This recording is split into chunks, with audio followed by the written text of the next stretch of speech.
Hola, bienvenidos a todos. Hoy les traigo el cuestionario de la lección 6, Preparación y Acción Misionera, tercera parte. Con este último cuestionario terminamos este curso para internarnos en el segundo curso avanzado. Y comenzamos con el cuestionario de esta lección. Primer pregunta. ¿Por qué no es fácil para los humanos lograr la armonización imprescindible en los grupos misioneros? Pregunta 2. ¿Es nuestra mente inaccesible para las mentes superiores? Pregunta 3. ¿Qué es necesario tener presente al concurrir a los grupos misioneros en los que se realizan tareas espirituales? Pregunta 4. ¿Podemos imaginar que nuestras reservas mentales puedan engañar a lo superior? Pregunta 5. ¿Cuál debe ser la actitud a adoptar por el servidor maestro ante la desarmonización de un estudiante misionero? Pregunta 6. ¿Por qué es de importancia primordial cambiar la tónica vibratoria de nuestra mente y de nuestra alma? Pregunta 7. ¿Por qué cambiar la tónica vibratoria de la mente y del alma significa la realización de muchas operaciones humanas? Voy a repetir de nuevo esta pregunta. ¿Por qué cambiar la tónica vibratoria de la mente y del alma significa la realización de muchas operaciones humanas? Pregunta 8. Sean cuales fueren las preocupaciones que la vida diaria nos proporcione, ¿cómo debemos concurrir a las reuniones misioneras? Pregunta 9. ¿Cómo podemos eliminar de nuestra vida humana el yo que nos detiene en el progreso? Pregunta 10. ¿Debemos considerarnos realizadores personales? Pregunta 11. ¿Todo lo que realicemos de grande y de positivo en el aspecto humano será siempre obra de los seres superiores solamente? Pregunta 12. ¿Puede alguien dañar a otro aun cuando trate de hacerlo y aparentemente lo logre? Pregunta 13. ¿Debemos considerar como un ataque aquello que nos hiera o trate de herirnos? Pregunta 14. ¿Qué significa el sentirse herido, mortificado u ofendido? Pregunta 15. ¿Qué se logrará mediante la armonización conjunta? Pregunta 16. ¿Para qué es utilizada de lo superior toda unión positiva lograda?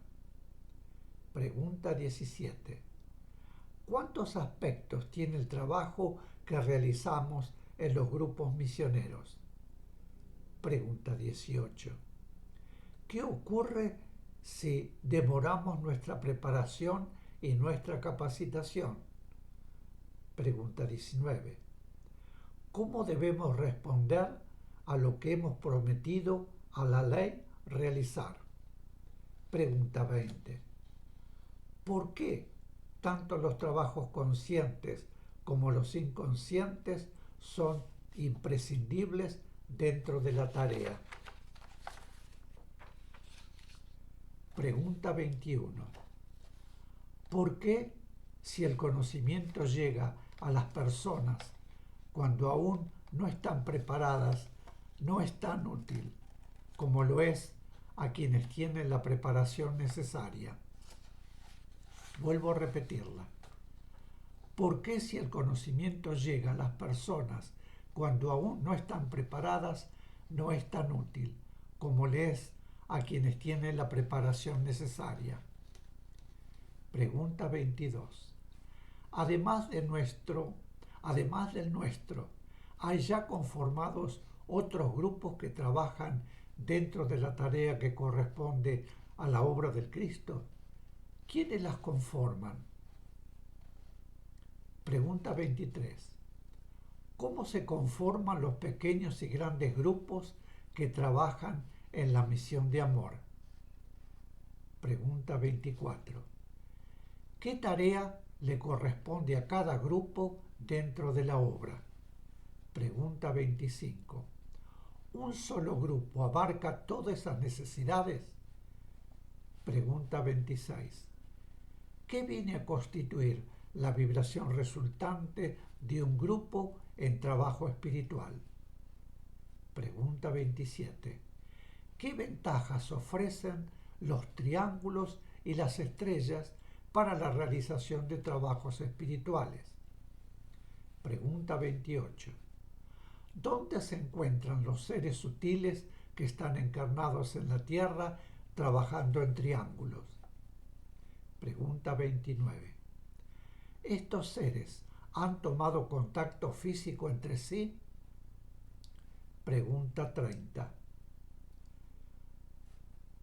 ¿Por qué los trabajos en los que no debe superarse la oposición negativa pueden realizarse con solo tener el instrumento necesario en la Tierra? Pregunta 31. ¿Qué es imprescindible recibir para las transformaciones que esperan a la forma? Pregunta 32. ¿Quiénes canalizan esas vibraciones imprescindibles para el reino humano y el reino animal? Pregunta 33. ¿Qué ocurre entonces con la vibración canalizada? Pregunta 34. ¿Qué se realiza a través del trabajo consciente e inconsciente de seres utilísimos encarnados? Pregunta 35. ¿Cómo son proyectadas las vibraciones que se canalizan en la misión de amor? Pregunta 36. ¿Qué acción referente al arte tienen las proyecciones que se efectúan en los grupos de tarea espiritual como las de la misión de amor, aun sin que quienes lo integran tengan humanamente conocimiento de ello? Pregunta 37. ¿Qué finalidad tiene el trabajo misionero de proyección a los planos mental y emocional? Pregunta 38. ¿Cómo se nos fue ampliando el panorama con respecto a la tarea que debe realizar la misión de amor? Pregunta 39. ¿Qué podemos deducir de esto? Pregunta 40. ¿Cómo progresan los mundos, las humanidades, las ciencias y las artes? Pregunta 41. ¿Las vibraciones que en la misión de amor se canalizan son las que producirán los hechos? Pregunta 42. ¿Cómo canalizamos e irradiamos las vibraciones en la misión de amor? Pregunta 43. ¿Qué le es posible establecer durante el sueño a nuestra mente superior encarnada, liberada de la conciencia humana? Pregunta 44. ¿Por qué, siendo más eficaz el trabajo inconsciente, no realizamos siempre trabajos inconscientes de grupo? Pregunta 45. ¿A qué se debe que un ser encarnado se acerque por íntimo deseo o íntima necesidad a un grupo determinado? Pregunta 46. ¿Para qué trabajan los espíritus misioneros encarnados en mundos como este en el que ahora estamos viviendo? Pregunta 47. ¿Qué significa despertar la conciencia misionera? Pregunta 48. ¿Debemos suponer que solo en la misión de amor se está en la vibración de la obra del Cristo? Pregunta 49. ¿Ser espíritu misionero ¿significa ser un espíritu perfecto o superado? Pregunta 50. ¿Con qué finalidad viene un espíritu misionero a un mundo como este? Pregunta 51. ¿Por qué, logrando en sí mismos los espíritus misioneros encarnados la superación de los goces materiales en sus diferentes aspectos, ayudarán a que los hombres también los logren? Voy a repetir esta pregunta. Pregunta 51. ¿Por qué, logrando en sí mismos los espíritus misioneros encarnados la superación de los goces materiales en sus diferentes aspectos, ayudarán a que los hombres también los logren? Pregunta 52. ¿Para qué se nos dan las enseñanzas? Pregunta 53. ¿Cuál es la finalidad de la encarnación de los espíritus misioneros que conforman los grupos de la misión de amor? Pregunta 54. ¿Cómo ayuda la ley en los casos de debilitamiento del ser? Pregunta 55. ¿Cómo debemos considerar nuestra presente vida? Pregunta 56. ¿Qué significará el que podamos actuar benéficamente, obteniendo superaciones en nosotros mismos, en las superaciones de la humanidad? Pregunta 57. ¿Qué ocurrirá si no realizamos el esfuerzo para obtener nuestra propia superación? Pregunta 58. ¿Para qué ha permitido la ley a algunos seres que debían trabajar en la obra un progreso en determinadas líneas? Pregunta 59.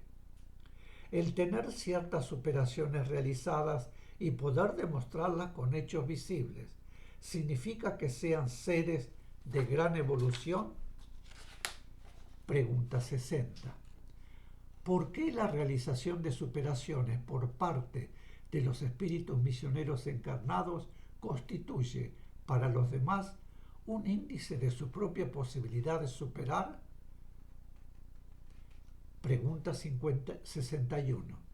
¿Qué significa para los espíritus misioneros encarnados el recibir las enseñanzas y las vibraciones? Pregunta 62. ¿Qué significa ser espíritu misionero? Pregunta 63. ¿Por qué ningún espíritu misionero puede separarse del trabajo que está realizando? Pregunta 64. ¿Por qué, olvidándonos de nuestra calidad de humanos y teniendo siempre presente nuestra calidad espiritual y nuestro carácter de espíritu misionero, nos será todo más fácil?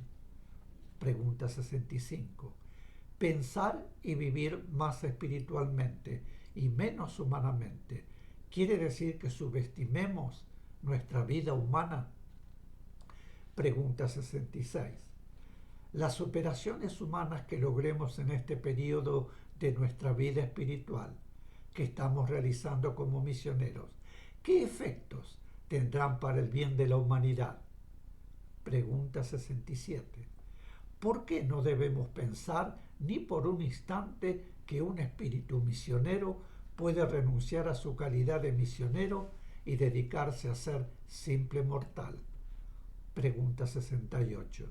Si un espíritu consciente de su calidad misionera y la necesidad de trabajar dentro de la obra resuelve renunciar, ¿podrá hacerlo?